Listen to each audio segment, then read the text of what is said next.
Imaginez un instant, une seule habitude, un tout petit geste répété chaque jour. Et si c'était ça, le point de départ d'une transformation complète? C'est une idée toute simple, mais en réalité, elle est d'une puissance incroyable. Et c'est justement ça qu'on va explorer ensemble. Voilà la question au cœur de tout ça. Pensez-y une seconde. Une seule petite routine, un choix qu'on fait au quotidien qui pourrait littéralement changer le cours d'une vie. C'est de ça qu'il s'agit. Bien souvent, tout part de là, de ce sentiment, de cette quête d'une étincelle. Ce désir profond de changement que tellement de gens ressentent, mais sans vraiment savoir par où commencer. C'est une situation qu'on connaît bien, n'est-ce pas? L'ambition est là, l'envie d'aller de l'avant aussi. Mais on se heurte à un mur d'incertitude.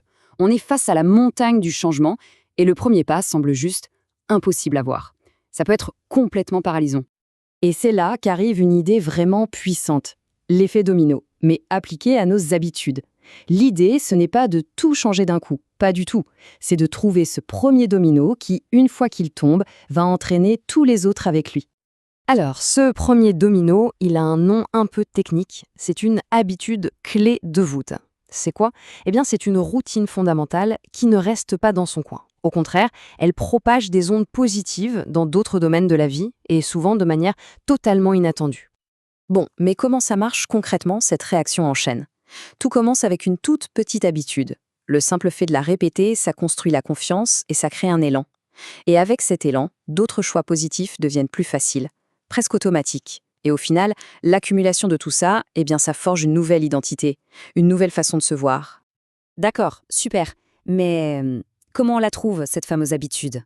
La réponse, en fait, elle n'est pas à l'extérieur. Elle est à l'intérieur. C'est un vrai processus d'introspection. La bonne question à se poser, ce n'est pas quelles sont les 10 choses que je dois changer. Non, c'est plutôt quel est le seul changement qui aurait le plus de répercussions positives sur tout le reste. C'est ça, la clé. Pour la dénicher, cette habitude, il y a en gros deux chemins possibles. D'un côté, la voie des petites victoires. On choisit un truc tellement simple qu'il est impossible d'échouer. Le but, juste créer de l'élan. De l'autre côté, la voie des grands leviers. Là, on vise une habitude un peu plus dure, mais dont on sait que l'impact sera massif et immédiat. Ok, une fois l'habitude identifiée, le vrai défi, c'est de la faire durer. Et là, la clé, ce n'est pas la motivation, parce que ça va et ça vient. Non, la clé, c'est de créer un système, un cadre qui nous aide à être constants. Cette phrase, elle résume absolument tout. L'ennemi numéro 1 d'une nouvelle habitude, c'est la résistance, la friction. Le secret, c'est donc de la rendre si facile à faire qu'il devient plus compliqué de l'éviter que de s'y mettre. C'est toute la puissance du chiffre 1. Il faut oublier l'objectif final pour un moment, se concentrer uniquement sur le plus petit départ possible. 1 minute, une seule page, une seule répétition. Ici, le but, ce n'est pas la performance, pas du tout. Le seul et unique but, c'est d'être là chaque jour, de renforcer ce muscle de la régularité.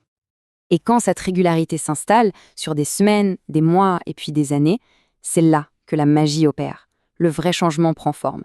On touche alors à l'impact à long terme de ce tout premier choix. Ce qui a démarré comme une action minuscule, presque insignifiante, devient la fondation d'une réalité complètement nouvelle. C'est toute la beauté de l'effet cumulé, mais appliquée à notre propre développement.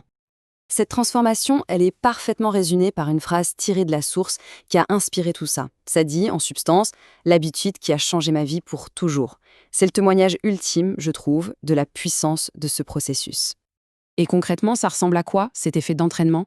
Eh bien, on observe une meilleure confiance en soi, des choix plus sains qui deviennent naturels sans même y penser. Une productivité qui augmente, et peut-être le plus important de tout, une vraie transformation de la perception qu'on a de soi-même. Ce qui nous laisse avec une dernière pensée, une dernière question. Tout ce processus de transformation commence par une seule décision, une seule action. Alors la question n'est pas de savoir si c'est possible, mais plutôt quel sera le premier domino.